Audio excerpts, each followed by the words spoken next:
The Pants Rebellion of Orderville, Utah. Orderville, Utah was a community in southern Utah founded to follow the United Order of Enoch, an early attempt by church members to live the law of consecration at the direction of Brigham Young.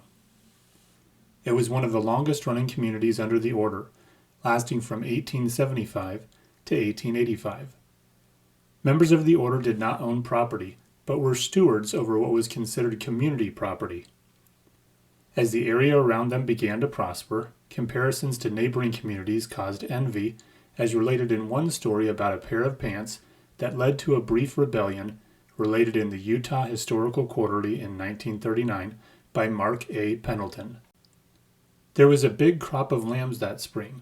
When the lambs' tails were docked or cut off, the young brother surreptitiously gathered them and sheared off the wool which he stored in sacks. When he was assigned to take a load of wool to Nephi, he secretly took the lamb's tail wool with his load and exchanged it for a pair of store pants. On his return, he wore his new pants to the next dance. His entrance caused a sensation. The story is that one young lady rushed up to him, embraced, and kissed him. The president of the order demanded an explanation, and when it was truthfully given, he said, "According to your own story, these pants belong to the order.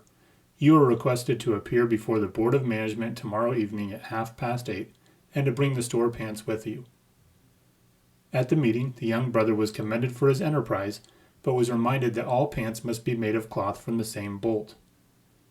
However, to prove its goodwill, the Board of Management agreed to have the store pants unseamed and used as a pattern for all pants made in the future, and further, the young man in question would get the first pair.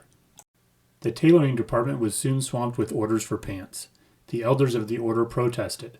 The boys went to work as usual, but loafed on the jobs. It was noticed that the everlasting pants worn by the boys were getting thin in spots, and even some holes had developed. These boys were often on their knees when at prayers or when weeding the garden, but not much time was spent sitting down. Why was this unusual wear on the seat of the pants?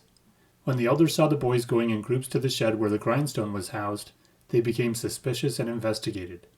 Yes, the boys had been wearing out their pants on the grindstone. The elders protested and then capitulated. A load of wool was dispatched to Washington Mills to trade for cloth. The tailor shop was a busy place. The boys were hard at work. The pants rebellion was over. Close quote. This story has been related in talks by church leaders, providing a humorous illustration of how hard it is to live the law of consecration and avoid outside influences, and what happens when we forget our blessings.